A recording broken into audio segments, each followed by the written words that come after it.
Hello and welcome back to reviews gallery. जब से OTT platforms का एरा आया है, बहुत से डिफरेंट कंट्रीज ने अपने मास्टरपीस क्रिएट करके रिलीज करना शुरू कर दिए हैं और इन सीरीज का फॉरेन लैंग्वेज में होना इनकी थ्रिल को कम ना कर सका। इस कैटेगरी के टॉप में कोरिया, स्पेन और इसके अलावा और कई कंट्रीज की सीरीज आती है। मेरा आज का टॉपिक कोरियन थ्रिलर सीरीज है। ये वो सीरीज है जो सस्पेंस और थ्रिल से आपको इतना एंगेज करेंगी कि आप बिंज वॉच करने पे मजबूर हो जाए।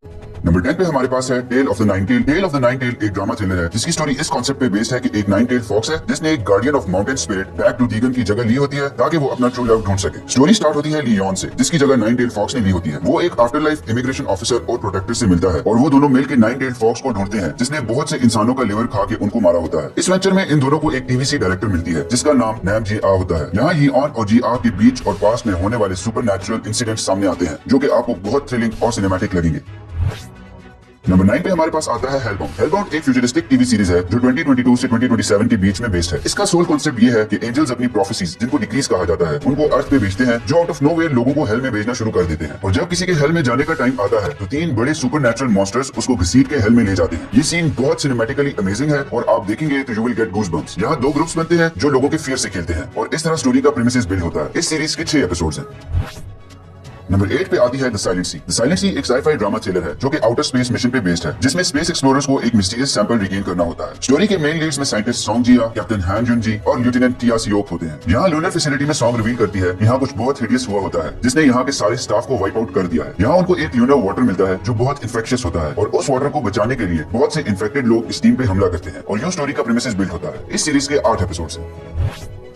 नंबर 7 पे आती है माय नेम। माय नेम अब तक की सबसे हाइप और एंटिसिपेटेड सीरीज है इस लिस्ट की। माय नेम एक क्राइम थ्रिलर है जो कि एक लड़की पे बेस्ड है जिसका नाम हान सू ही होता है। स्टोरी स्टार्ट होती है जब उसके फादर को मार दिया जाता है और वो ग्रीफ में डिसाइड करती है कि वो बदला लेगी। यहाँ वो एक क्राइम बॉस के साथ मिल जाती है जो उसे क्राइम की दुनिया में ले जाता है। स्टोरी स्टार्ट होती है जब वो पुलिस को as an undercover agent join करती है ताकि वो सच जान सके। ये सीरीज टेरिफिक एक्शन सीक्वेंसेस और थ्रिलर प्लॉट से भरपूर है और एक मस्ट वॉच है। नंबर 6 पे हमारे पास है विंसेंजो। विंसेंजो एक ड्रामा थ्रिलर है। ये एक कोरियन इटालियन माफिया लॉयर पे बेस्ड है जिसे बचपन में एक इटालियन फैमिली अडॉप्ट कर लेती है और उसे विंसेंजो कैसानो नाम दे देती है। स्टोरी स्टार्ट होती है जब विंसेंजो के अडॉप्टेड फादर की डेथ के बाद उसकी फैमिली उसे मारने की प्लानिंग करती है क्योंकि वो थ्रेटेंड होते हैं उसकी स्किलफुलनेस से। स्टोरी का प्रेमिसेस डेवलप होता है जब वो अपनी जान बचाने के लिए सोल जाता है। ये story crime mafia, gang Wars और एक्शन थ्रिलर का एक बेहतरीन कॉम्बो है और इस सब में विंसेंजो का जो सूट और टाइम में चार्म है वो आपको सीरीज को बिंज वॉच करने पे मजबूर कर देगा।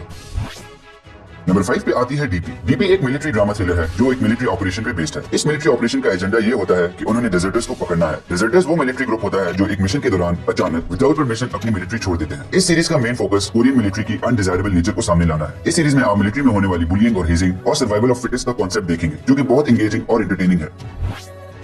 नंबर 4 पे हमारे पास है ज़ॉम्बी डिटेक्टिव। ज़ॉम्बी डिटेक्टिव एक मिस्ट्री थ्रिलर है जो इस कॉन्सेप्ट पे बेस्ड है कि एक ज़ॉम्बी अपने सेकंड ईयर ऑफ री-राइजिंग में रियलाइज करता है कि वो अपनी ह्यूमन लाइफ को रिकॉल कर पा रहा है तो वो एक डिटेक्टिव बन जाता है ताकि वो अपनी जिंदगी की सच्चाई जान सके। स्टोरी स्टार्ट होती है जब एक दिन मिनहो जागता है और वो डिस्कवर करता है कि वो ज़ॉम्बी है और उसकी कोई पास्ट हिस्ट्री नहीं है उसके माइंड में। ये सीरीज उसकी जर्नी पे एज अ ज़ॉम्बी बेस्ड है कि वो किस तरह खुद को नॉर्मल बनाने की कोशिश करता है और वो अपनी जिंदगी के बारे में जानने के लिए प्राइवेट डिटेक्टिव बन जाता है। इस वेंचर में वो योंग से मिलता है जो उसकी बॉस होती है और वो दोनों मिलकर क्राइम्स भी सॉल्व करते हैं और मिस्ट्री बिहाइंड ज़ॉम्बी एग्जिस्टेंस भी। इस सीरीज के 12 एपिसोड्स हैं।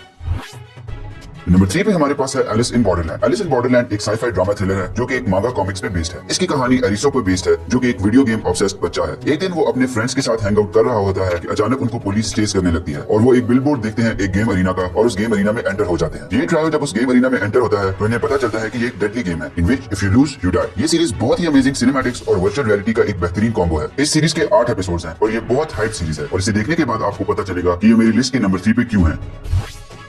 नंबर 2 पे हमारे पास है the most asked about series all of us are dead. All of us are dead एक ड्रामा थ्रिलर है जो कि एक ज़ॉम्बी एपोकलिप्स पे बेस्ड है। स्टोरी स्टार्ट होती है जब एक स्कूल में एक फेल्ड एक्सपेरिमेंट की वजह से बहुत से स्टूडेंट इन्फेक्टेड होकर ज़ॉम्बी बन जाते हैं और पूरे स्कूल में एक तहलका मच जाता है। यहाँ वो स्टूडेंट्स जो अनइन्फेक्टेड होते हैं उनको ट्रैप कर दिया जाता है। गवर्नमेंट इस स्कूल को सील कर देती है ताकि बाकी सिटी इन्फेक्टेड ना हो। ये सीरीज उन ट्रैप्ड ह्यूमन स्टूडेंट्स के सर्वाइवल पे बेस्ड है और बहुत सस्पेंसफुल और थ्रिलिंग है। इस सीरीज के 12 एपिसोड्स हैं। नंबर 1 पे हमारे पास है none other than squid game. Squid game वो सीरीज है जिसने अनगिनत रिकॉर्ड्स ब्रेक किए और ये नेटफ्लिक्स की सबसे ज्यादा वॉच टीवी सीरीज है। स्क्विड गेम का कॉन्सेप्ट ये है कि 456 कंटेस्टेंट्स जो कि अंडर डेट होते हैं वो चाइल्डहुड गेम्स खेल के एक कैश प्राइज के लिए कम्पीट करते हैं। स्क्विड गेम एक बहुत डार्क कॉन्सेप्ट पे बेस्ड है कि पूरी दुनिया के अमीर लोग इंसानों पर पैसा लगाते हैं जैसे कि इंसान हॉर्स रेस में घोड़ों पर पैसा लगाते हैं। इस कॉम्पिटिशन का कॉन्सेप्ट डेडली और बहुत बारबैरिक होता है। जो इंसान ना कम्पीट कर पाए उसे मार दिया जाता है। स्क्विड गेम हॉरर, थ्रिल और सस्पेंस का एक माइंड ब्लोइंग कॉम्बिनेशन है and this series is set for an entire squid game universe जो कि बहुत एक्साइटिंग है। आप भी अपनी फेवरेट टीवी सीरीज का नाम कमेंट्स में मेंशन करें। वीडियो अच्छी लगी हो तो लाइक करें और शेयर करें और ऐसे ही और वीडियोस के लिए चैनल को